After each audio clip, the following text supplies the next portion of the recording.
So I'm very excited to have the Lexus IES 350 all-wheel drive in the F-Sport again.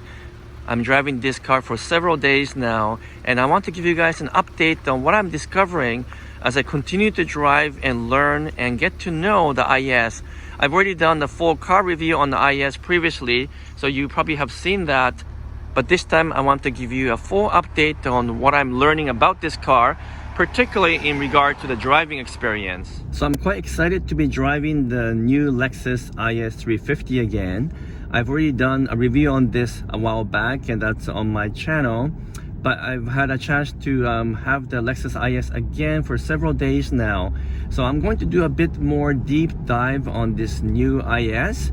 As most of you know, the IES for 2021 is new, although it's not a brand new model. It's more like a facelift and a re-engineered overhaul, but it's not a brand new car. Nevertheless, there has been a lot of great changes the Lexus made to this IES, and now that I'm driving again for a second time, and this time I have it for quite a lengthy time, I'm going to be giving an update on my first car review on the IES. So in this updated episode, I want to talk a little bit more about a driving feel and the driving environment of this new Lexus IES. And so a couple of things to keep in mind. First of all, right now there's a light snow, as you can tell. I do have Continental winter tires on this car. So if you are in an area in North America where you have to drive in snow, you might be wondering whether the IES will be okay in the winter condition. It's completely fine. I mean, obviously I would not recommend a rear wheel drive Lexus IES if you are in a snowy condition. You have to get the all-wheel drive. But combined with, in this case, Continental winter tires I have on this car, which is identical to the same size as the original equipment size. The car is amazing actually in snow. Other than that, because it sets very low compared to an SUV, you obviously can't drive over a major snow hump or something, but in everyday driving, this car is completely fine. In fact, the all-wheel drive is very effective, especially combined with the winter tires that I have on it. So something to keep in mind though is that the winter tires are always softer, obviously in terms of tread, in terms of the tread material. So the IES doesn't quite handle as sharp. It's a bit softer, but you know, the advantage is that it rides really well. It rides very comfortably. It's silky smooth, and in some way it makes the car feel a bit more upscale when you have a winter tires on. But anyway, back to my driving experience with IES.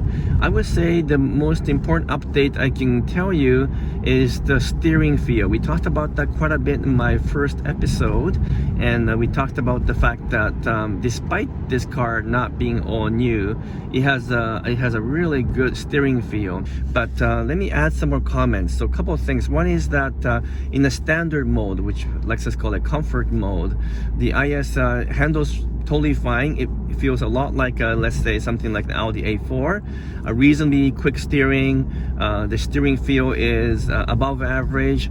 The suspension is reasonably soft and comfortable, but still pretty stiff enough to give you the sporty feeling. And all around, it's a great what I call city driving mode in the comfort. And then when I put it in a sport mode, so right now I just have it on the sport mode now, it's the steering is slightly better, like not as much as I thought, but it's about 5% heavier, or 5% more heft, and so you get a little bit more road feel on the steering, not as much as I remember it in the first time I drove this car. And of course the suspension and transmission is also adjusted somewhat to give you a slightly stiffer feel all around.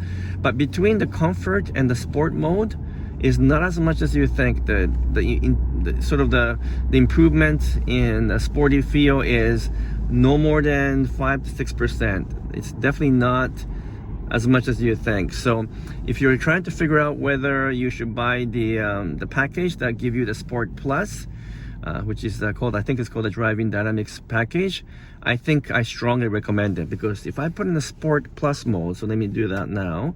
If if I put in Sport S Plus mode, this is the highest mode for providing a sporty feeling, then suddenly the steering is quite a bit heavier. So it's not 5% heavier, but it's about 10% heavier than the sport mode. So altogether, I would say it's about 15% heavier and has more heft and has more resistance than the normal comfort mode. So suddenly the steering feels way more sporty. And now it's not necessarily faster steering, but it just overall it feels much more like a sports car in the Sport S Plus mode in terms of the steering feel. The suspension is also firmer, the transmission shift faster. I think all around it feels like 10% sportier than the sport mode, or 15% sportier than the comfort mode. So you know what, I'm actually always driving in Sport S Plus mode because it provides me the most not just the sportiest feeling, but it gives me the most assured feeling. It's a lot more confident. The car is more confident. It's just way more fun to drive. So I can't really imagine buying this car without the S Plus package and not having that mode. The only challenge, of course, is like most cars, when you turn off the car and all the sport mode gets canceled, so it goes back to comfort mode, and you have to keep on dialing once for sport and one more time for S Plus mode. So you just have to remember to do that every time you turn on the car. But that's what I've been doing. As soon as I turn on the car, I click twice on my dial here, and then I put it in Sport S Plus mode. And in the S Plus mode, it's really good. Like, it's the steering feel, the entire feeling of the driving, the accuracy. It's quite a bit sportier now than many other competitors. It's sportier than Mercedes C-Class, Audi A4. Maybe the steering is even heavier and has more heft and has more feel than even the Audi S4. And so it's really well done at this stage, at the S Plus stage.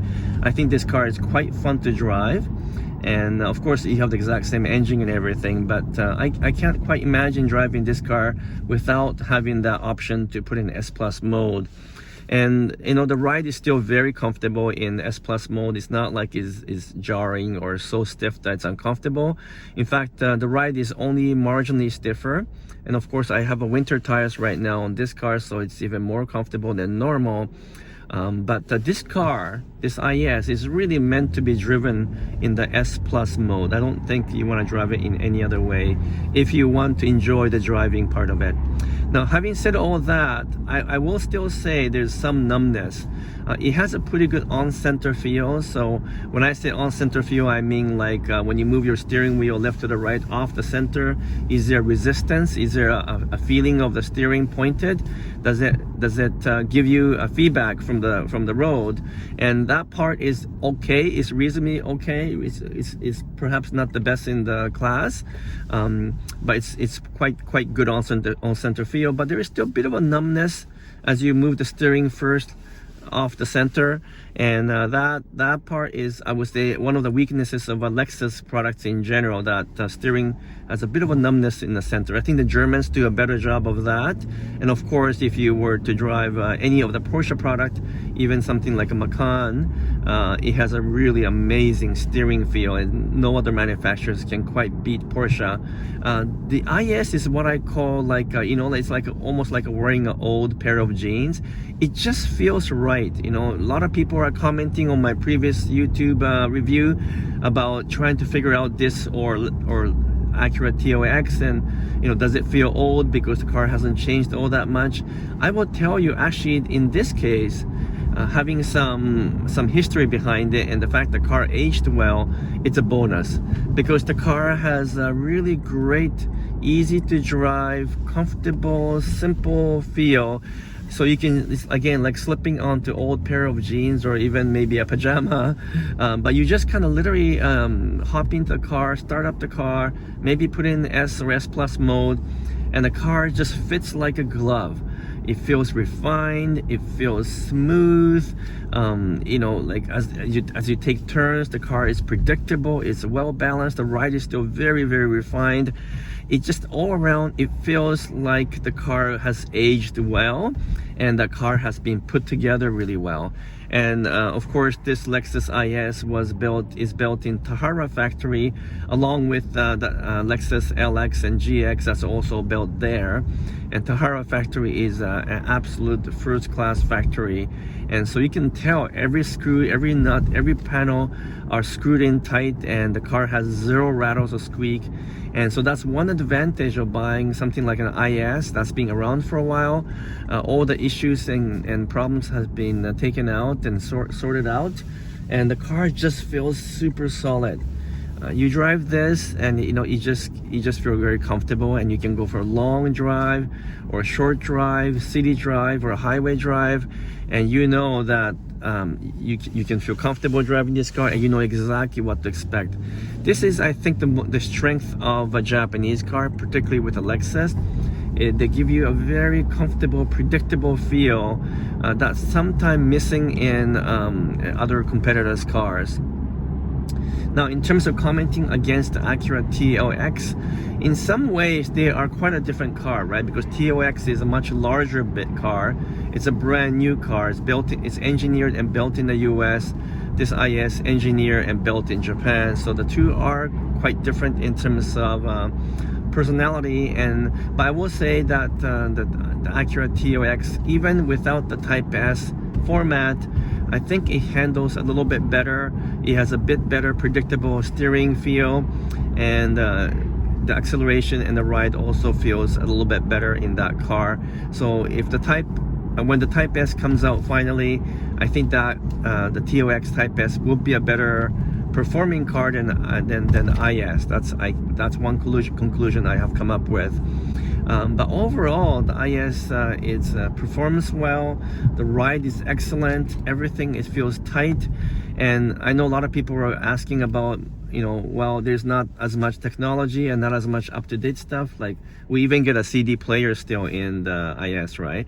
But honestly, when you begin to own the car and drive it for a year or two, you just don't care about those things. What really matters to you is how the car feels day to day, how it rides, what the passengers say when they're sitting in your car, the quietness or refinement, the engine feel and the ride and the brake. Those are things that really matter the most, and those are things that you remember every day, and those are the reasons why you keep or not keep the car. And in terms of that kind of stuff, braking, acceleration, driving feel, suspension, overall feel, this is first class. It's A+, and not very few car companies can ever meet the high standard that the IS have. The engine, by the way, just to come back to the driving feel, engine is more than enough power, especially when you put in a Sport or Sport S Plus mode. The transmission shifts really quick, and there's immense power. I know it's not like a turbocharged engine, but you know what? There's something beautiful and amazing about naturally aspirated engine. I love the way it just revs very freely and naturally. And sure, you don't get sort of pushing toward a seat kind of feel that you get in the turbocharged or supercharged engine, but honestly, the naturally aspirated engine is still one of the best feeling engine in the world.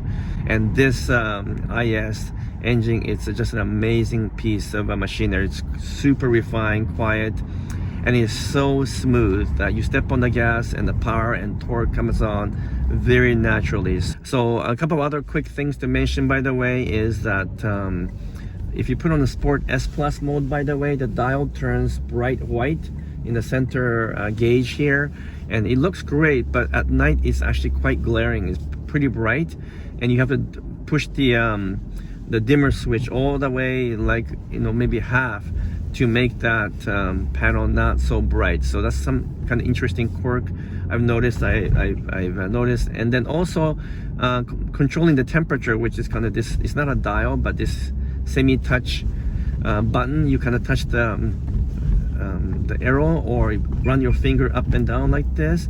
It's okay, but it's not as easy having a dial. So I wish they just kept the normal buttons and dial for the temperature control.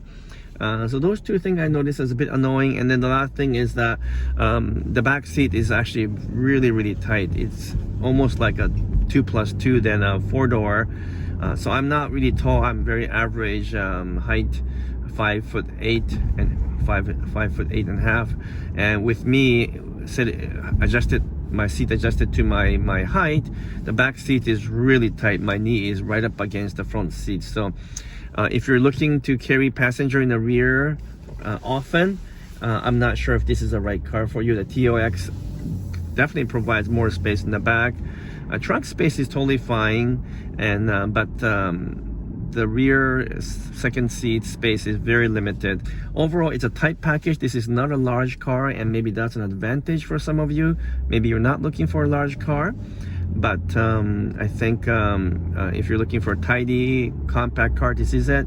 If you're looking for a very roomy four-door that's also sportier, you might want to consider the TLX, which might be a better value. I will tell you, this IS is one of the best buys and one of the best purchases you can make. Great car, great ride, good overall performance with the Lexus quality and Lexus reliability. You can't beat that. So that's it for now for this update. Please comment below if you got some questions, and I will continue to answer them, and I will continue to give you more and more information about the cars and trucks I drive in my channel. Thank you so much for watching. We'll catch you later. Peace out.